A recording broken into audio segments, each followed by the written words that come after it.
So Chapter 5 of Many Waters continues. Sandy could not sleep. Not only was the tent hot, but Higayon was snoring.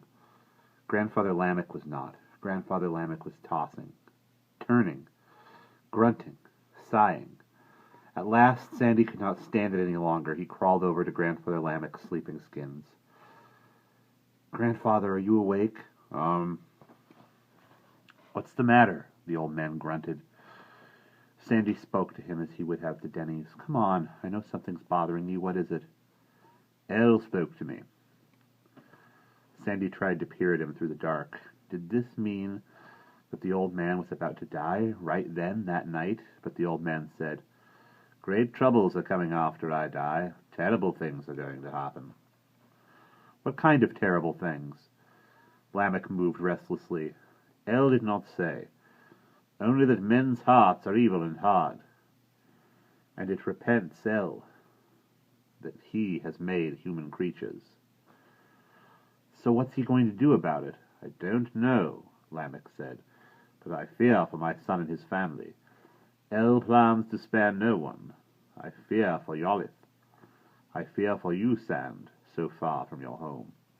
"Oh, I can take care of myself," Sandy said automatically, but his words sounded hollow.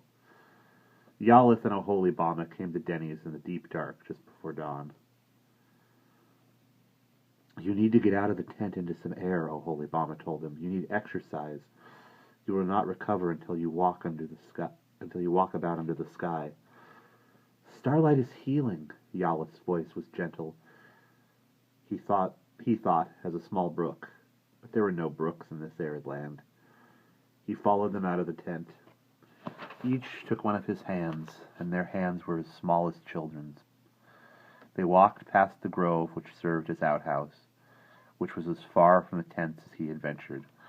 Beyond them the large tent was a dark shadow, with the smaller tents clustered about it. His bare feet were still tender, and he walked gingerly. The girls guided him to the smoothest ways, until the sharp, dry grasses and pebbles gave way to sand, and they were in the desert. The sand felt cool to the burning soles of his feet. They paused at a low slab of white rock, which cast a silvery shadow on the sand. "Japheth and I agreed that this is as far as you should go," Oholibama said. "Let's sit here and rest a while. We'll take you back to the tent before dawn." He sat between them on the rock, leaning back on his elbows, so that he could look up at the sky. "I've never seen so many stars." You don't have stars where you come from?" Yolith asked. "Oh yes, we have stars, but our atmosphere is not as clear as yours, and not nearly as many stars are visible." Yolith clapped Denny's arm tightly. "It is frightening when the stars are hidden by the swirling sand. Their song is distorted, and I can't hear what they say." "What the stars say?" Denny's asked. "Listen," Yolith suggested. "Allarid says you are able to understand." At first, Denny heard only the desert silence. Then, in the distance, he heard the roar of a lion. Behind them, on the oasis, the birds chirred sleepily, not yet ready for their dawn concert. A few baboons called back and forth. He listened, focusing on one bright pattern of stars, closed his eyes, listened, seemed to hear a delicate crystal chiming. Words. Hush, heal, rest, make peace, fear not. He laughed in excitement, opened his eyes to twinkling diamonds. Yolith laughed too. "What did they say?" "They told me, I think, to get well and to make peace and not to be afraid. At least I think I heard them. And I don't think it was just my imagination." Suddenly he was glad that Sandy was not there. Sandy was pragmatic. Sandy would likely think Denny's was hallucinating from sunstroke. At school, if Denny's got lost in a daydream, Sandy always managed to cover for him. "Yes, that's what the stars told you." Yolith turned toward him with a delighted smile, very visible in the starlight. "You see," she said to Oholibama, "it is not everybody who can listen to the night. If the stars told you to make peace, Den, perhaps you will be the one to make peace between my father and my grandfather." "A big perhaps," Oholibama said. "But maybe he can." She turned back to Denny's. "What else do you hear?" Denny's listened again, heard the wind rattling the palm leaves like sheets of paper. There seemed to be words in the wind, but he could not make any sense out of them. I can't understand anything clearly. Yalith withdrew her fingers and clasped her hands together, shook her head, opened her eyes. The wind seems just to be telling of a time when she will blow very hard over the water. That's strange. The nearest water is many days away from here. I cannot understand what she is trying to say. The wind blows where she wills, O Holy Bama said. Sometimes she is gentle and cooling. Sometimes she is fierce and blows in our eyes and stings our skin like insects, and we have to hide in the tents until she is at peace again. It is good, dear Den, that you have not come at a time when the wind blows hot against the sand. You will heal better now, at the time when she is more gentle and the grapes and gardens grow.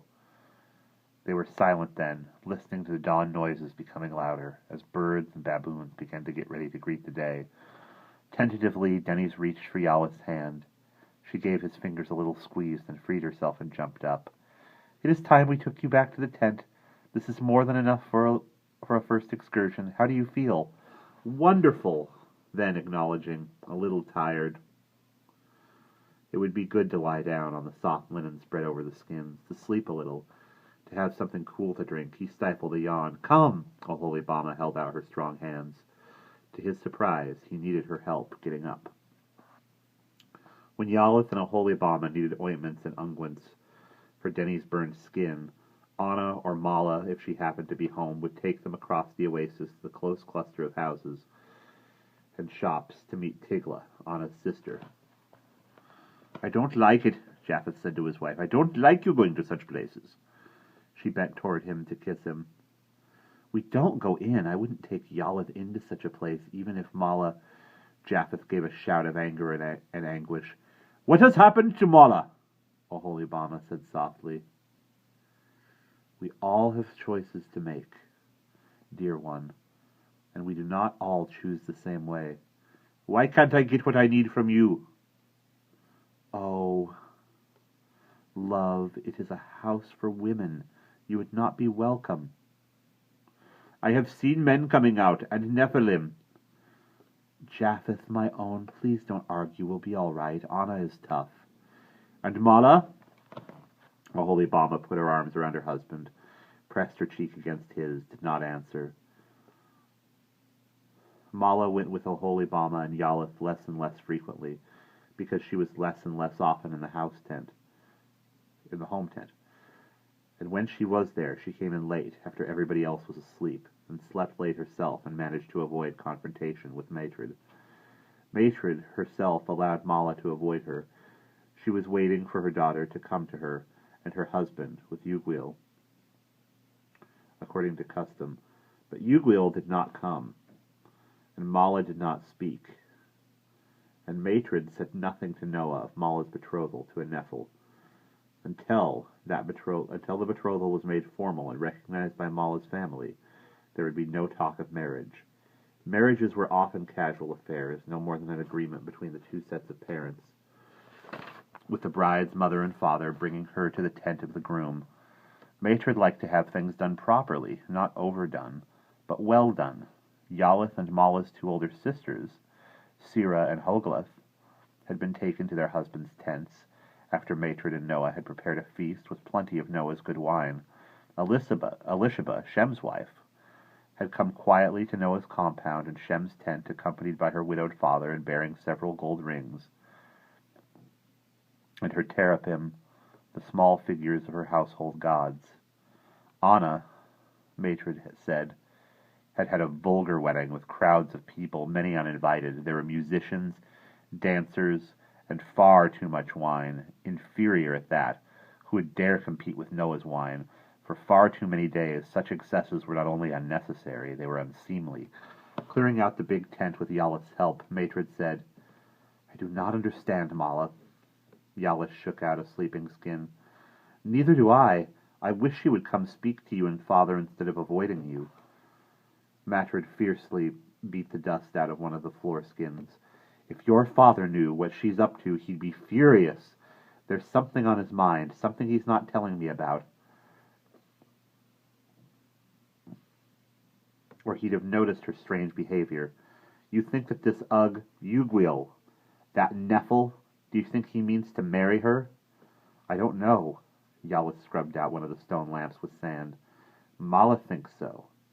Speak to her, Matred begged. Try to make her see reason. All she needs to do is come to us with her Nephil and tell us that they are betrothed, and we will make all the arrangements for the wedding feast. I'll try, Yalis said, but I'm not sure she'll listen. Mala had always been closer and more like the older sisters than Yalis, the youngest, the different one. I'll try, she reassured her mother. The next day, she went with Oholibama and Anna to get a fresh supply of ointment that softened Denny's scabs. Perhaps Mala would be with the red-headed Tigla, and Yalis could talk with her then. Anna walked slowly, with her usual undulating of hips. Yalis and Oholibama walked on ahead. Tigla frightens me, Yalis whispered to Oholibama. I know she's Anna's sister, and she is probably the most beautiful woman in the oasis, but... Her beauty is for sale, Oholibama stated flatly, but there is no reason to be afraid of her. They turned onto a narrow path which ran between low white stone buildings. I don't like coming here, Yalis murmured. I don't like it either, Oholibama said, but there is no other way to get the salves for Den. The last of his scabs will be off in a few days, then we can forget the ointment. The herbal water the pelican brings will be enough. Den is getting better, Yalis said. That's one good thing. Only one? Oholibama laughed. Yalis shuddered. Everything seems to be changing. Mala avoids our parents, and my father keeps hearing the voice in the vineyards, and whatever it says is upsetting him, but he won't tell us what El says. What El says is good, Oholibama smiled. El said that Japheth was to marry. That is why I am here. You wouldn't rather have waited? I love Japheth, Oholibama's voice was tender. I know we are both very young and unready for marriage, but we love each other. When the time comes, we will have children together. Yalis sighed. I would like to love someone the way you love Japheth. Be patient, little sister. Your time will come. They had reached the white house with the brightly beaded curtains at the entry, the house where Tigla got the ointments they needed. And they stopped to wait for Anna, who made it very clear that she was doing them a great favor in being the go-between. The beads glittered and jangled, and Tigla came out, followed by Mala. Tigla with her head of radiant red hair, Mala with her cascade of black hair, the two girls startling foils for each other. Where's Anna? Tigla asked. She's coming. Oholibama looked back down the path to where Anna was slowly following them. Mala! Yala exclaimed. I'm glad to see you. I need to talk to you. Mala raised her hands and pushed back a thick fall of black hair. That's funny. I want to talk to you, too. Shall we go inside? No, Yala threw back. Please. I could have your hair brushed, Mala coaxed. The way Tigla's and mine is, so it would look more beautiful. No, Yala repeated. Mala shrugged. We can sit over here, then. Well, Anna and Oholibama go with Tigla to get the ointment. She led Yalith a little way down the path to a low wall. Yalith, with sudden and unexpected shock, saw that Mala's usually flat belly was softly rounding. Mala, she urged, please, please, you and Uguil, please come to our parents and tell them that you're betrothed. Mala's little hands proudly touched the small roundness. And we'll be married soon. And we'll pause there.